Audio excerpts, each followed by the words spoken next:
No, not where the puck hit it. This is going to count. Hey, you look at. Oh, wow. That surprises me, too.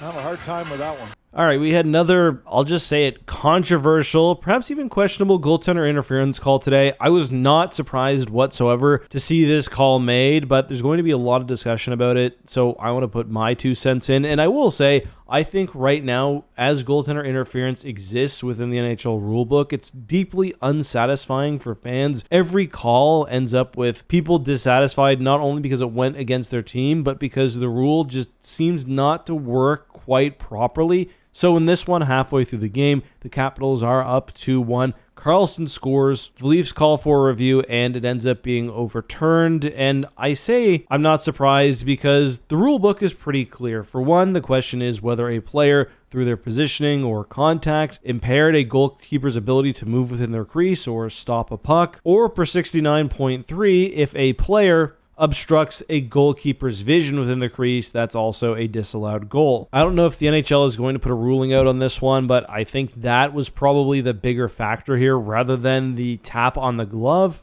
But right now, I think the rule is just a little too unclear. I think there should be a proper test for what sort of contact constitutes interference, even if it ends up being very strict against players. The Leafs would get one disallowed in the third for what the refs called a goal propelled in by the leg. Then Nice also got one called back for a high stick. And I mean, as I showed in the intro, this is one that the announcers openly disagreed with. I think there were problems with a lot of the calls tonight. We might need to look at the other disallowed goal in depth. This one you can make a value judgment on. The other one might need more attention, but not right now. This was a really entertaining game otherwise. I mean, Toronto, despite it all, ended up coming back after being down 3-1 in the third. And you know what? It really just all comes down to the amulet. Tavares would win it in overtime, and that's it. Big comeback by the Leafs. I thought Ovi looked great in overtime for what it was worth, but see you guys next time.